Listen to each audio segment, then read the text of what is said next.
नमस्कार प्यारे विद्यार्थियों, स्वागत है आपका आपके अपने चैनल स्कूल गुरुजी में।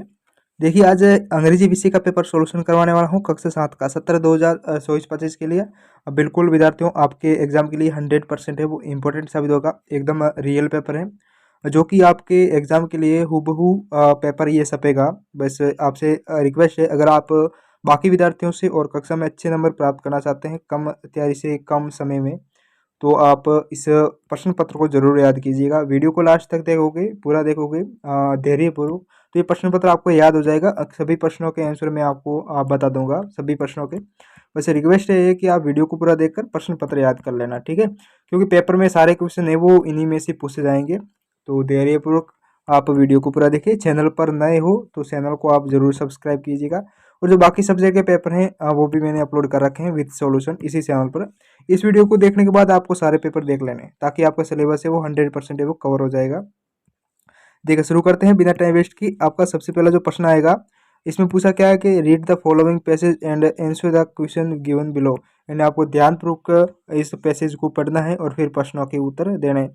कम से कम आपको 2 से 3 बार इस पैसेज को, एग्जाम में जो पैसेज आएगा ना, तो आपको 2 से 3 बार पढ़ना है ध्यानपूर्वक। अब देखते हैं प्रश्न क्या पूछा गया है। प्रश्न ये है कि what does Rajasthan has. Rajasthan has, तो राजस्थान, इसका प्रश्न का आंसर कहाँ मिलेगा, देखिएगा। Rajasthan has a lot of fair and festival. यानी राजस्थान में बहुत सारे त्योहार और उत्सव मनाए जाते हैं, ठीक है। यानी इसमें पूछा राजस्थान में क्या होता है, तो राजस्थान में Rajasthan has a lot of fair and festival, ये इसका आंसर हो जाएगा। बस इसी के अंदर है। दूसरा है कि mention 3 type of Rajasthani fair and festival. यानी आपको बताने हैं 3 प्रकार के राजस्थान के उत्सव और मेले बताने हैं। तो 3 प्रकार के कौन कौन से आप बता सकते हो। देखो, पुष्कर फेयर, एक तो ये गया, पुष्कर फेयर हो गया, ठीक है। उसके बाद अगला है जो आप देख सकते हो, कैमल फेस्टिवल, ये हो गया। उसके बाद डेजर्ट फेस्टिवल, एलिफेंट फेस्टिवल, इस तरीके से इसमें इसी के अंदर आंसर दे रखे हैं। ओके, उसके बाद जो तीसरा प्रश्न दे रखा है, when is the Pushkar festival. यानी पुष्कर जो फेस्टिवल है वो कहाँ पर, यानी सॉरी कब मनाया जाता है। वेन यानी कब मनाया जाता है पुष्कर, तो ये इसका आंसर कहाँ हो जाएगा। पुष्कर फेस्टिवल का पूछा है। पुष्कर, पुष्कर ये कार्तिक पूर्णिमा को पुष्कर लेक, यानी कार्तिक पूर्णिमा को मनाया जाता है पुष्कर लेक। ओके, ये हो गया इसका आंसर। उसके बाद अगला है, where is the elephant festival celebrate. Elephant जो फेस्टिवल होता है वो कहाँ पर मनाया जाता है, तो एलिफेंट फेस्टिवल देख लीजिएगा, इसका आंसर है जयपुर में। एलिफेंट यानी हाथी महोत्सव है वो जयपुर में मनाया जाता है। उसके बाद दूसरा अगला पांचवा प्रश्न है कि विच फेस्टिवल इज ऑर्गेनाइज्ड इन उदयपुर। उदयपुर में कौन सा फेस्टिवल त्योहार मनाया जाता है। उदयपुर में मेवाड़ फेस्टिवल, ये रहा मेवाड़ फेस्टिवल वो उदयपुर में। और उसके बाद अगला प्रश्न है, find the word from the passage which mean popular. Popular का हो जाएगा, क्या हो जाएगा, आपको इसका अर्थ निकालना है पॉपुलर का। ओके, पॉपुलर का मीन्स होता है प्रसिद्ध। प्रसिद्ध को हम क्या बोलते हैं, फेमस बोलते हैं ना, फेमस। तो ये इसका आंसर हो जाएगा फेमस। यहाँ इसको आप यहाँ लिख देना, ठीक है। ये होगा पैसेज। इसी तरीके से आपका सॉल्यूशन करना है, यही आपका पैसेज पूछा जाएगा। बहुत ध्यानपूर्वक आपको सॉल्यूशन करना है, 6 नंबर आपको मिल जाएंगे। उसके बाद जो प्रश्न देख सकते हैं, इसमें दूसरा है, write the opposite of the following word. जो ये वर्ड दे रखा है ना, इसका विपरीत अर्थ लिखने भी, ऑपोजिट। जैसे विप, विप का ऑपोजिट क्या हो जाएगा, विप का हो जाएगा लाफ, लाफ LAUGS। क्लीन का डर्टी हो जाएगा, फार का नियर हो जाएगा, और यूजली का हो जाएगा ब्यूटीफुल।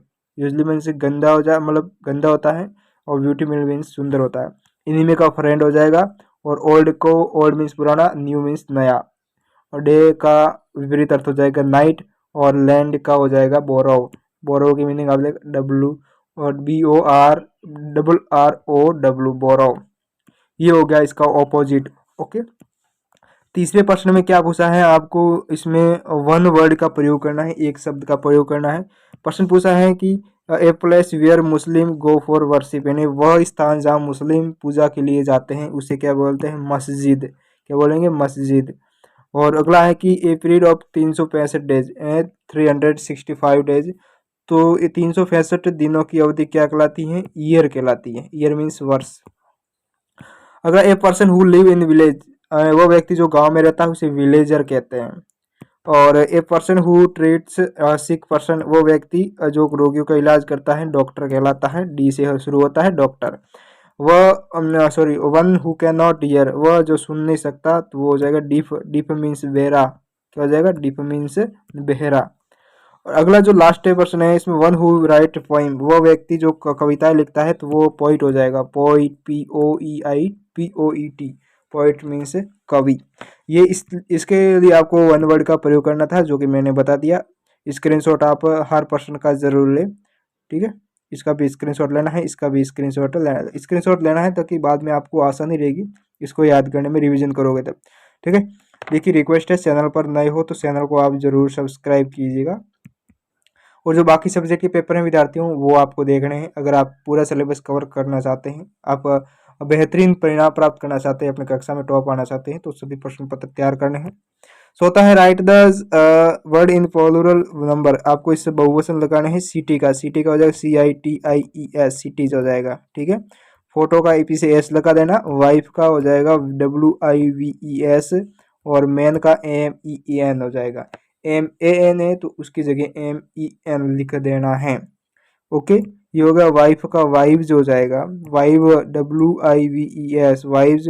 सिटी का सिटीज हो जाएगा, फोटो के पीछे एस लगा देना। ये इसके प्लूरल हो गए। पांचवा है, राइट द ऑपोजिट जेंडर, क्या लिखना है, ऑपोजिट जेंडर लिखना है।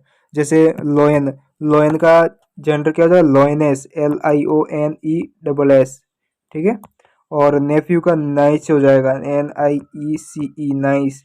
डॉग का BITCH, बीच मीन्स कुत्तियाँ। और फॉक्स का जो जेंडर ऑपोजिट का, विक्सेन, VIXEN, विक्सेन हो जाएगा। स्क्रीनशॉट आप जरूर ले, ठीक है। ये हो गया इसका जेंडर ऑपोजिट, जेंडर मतलब लिंग विपरीत अर्थ। और इसके बाद 60% में दे रखा है कि आपको कैन, में और माइट का प्रयोग करना है। तो सबसे पहले में आ जाएगा कैन का प्रयोग, यहाँ लिख देना कैन, इसमें कैन का प्रयोग करना है। और दूसरे में माइट का प्रयोग करना है। और तीसरे और चौथे में आपको मे का प्रयोग करना, MAY का प्रयोग करना। तीसरे चौथे में पहले में कैन का प्रयोग करना है, दूसरे में माइट का, तीसरे चौथे में मे का प्रयोग करना है। सातवां, fill in the blanks with AND का प्रयोग करना है। तो पहले में ए का प्रयोग हो जाएगा, दूसरे में भी ए का प्रयोग होगा, तीसरे में AN का प्रयोग हो जाएगा, चौथे में दी का प्रयोग हो जाएगा। ये इसके ग्रामर से रिलेटेड पर्सन थे। स्क्रीनशॉट आप जरूर ले हर पर्सन का। और उसके बाद जो 8वां पर्सन दे रखा है, ये आपके किताब से प्रश्न आएंगे, बुक्स से, ठीक है। तो इसमें मैं आपको नहीं बता पाऊंगा अब, और इसको आपको ही तैयार करना है, अपनी किताब पासबुक के साथ ले सकते हैं। 8वें पर्सन में देख सकते हो। इसका स्क्रीनशॉट लेना है, क्या करना है, इसका स्क्रीनशॉट लेना है 8वें पर्सन का। इसका पूरा स्क्रीनशॉट लेना है, पूरा तैयार करने हैं, सारे पर्सन तैयार करने हैं, ओके। ये हो गया। और उसके बाद जो 8वां पर्सन, सॉरी 9वां हो गया। 9वें में आपको एक पैराग्राफ लिखना है, ए विजिट टू ए जू या फिर ए रेन वाटर हार्वेस्टिंग, एंड दोनों में से किसी एक पर आपको पैराग्राफ लिखना है, जो कि 6 नंबर का होगा आपके। तो आपको एक पैराग्राफ देगा, इन्हीं में से आपके एग्जाम में तो प्रश्न इन्हीं में से पूछे जाएंगे। 10वां है, इसमें आपको स्टोरी लिखनी है, 70 से 80 शब्दों में लिखनी है। A clever fox and a foolish crow, या फिर आप लिख सकते हो a lion and a mouse. दोनों में से कोई एक स्टोरी 100% वो पूछी जाएगी एग्जाम में। तो आपको तैयार करना है, दोनों ही तैयार करना है, ताकि क्या है कि एग्जाम में कोई भी आप पूछे तो आप उसे लिख सको, ठीक है। दोनों ही तैयार करना है। और जो अंतिम प्रश्न पूछा जाएगा वो आपका TC यानी एप्लीकेशन से रिलेटेड पूछा जाएगा। पहला प्रश्न है, इसमें एप्लीकेशन TC से संबंधित है, ठीक है। आप अपने हेडमास्टर जी को TC प्राप्त करने के लिए एक एप्लीकेशन लिखनी है। और जो ये आप नहीं करना चाहते हैं तो कोई बात नहीं, आप ये कर सकते हो, यानी ये पूछा क्या, UR अनु, ठीक है। ये नाम जो पूछा है वही लिखना है, आपका खुद का नाम नहीं लिखना है। जिसका मैं इसके अंदर जो नाम लिखा है ना, जैसे UR आशा या Ashish, you want to TC get for admission in other school, इसमें भी देखो UR Anu and Anil, you have some urgent piece of work at your home house, write an application to your head mistress requesting him to grant for your leave 1 day, यानी एक दिन की छुट्टी के लिए आप एप्लीकेशन लिख सकते हो, या फिर आप TC पर, दोनों में से किसी एक पर आपको एग्जाम में लिखना है। लेकिन अभी आपको दोनों ही तैयार करना है, ठीक है। और जो बाकी सब्जेक्ट के पेपर हैं विद्यार्थियों, अब आपको देखने हैं, सभी देख लीजिएगा, ऑलरेडी अपलोड कर रखे हैं विद सॉल्यूशन रियल पेपर, ठीक है। और चैनल पर नए हो तो चैनल को आप जरूर सब्सक्राइब कीजिएगा। मिलते हैं अगले वीडियो में, और तब तक आप बने रहिए हमारे चैनल पर।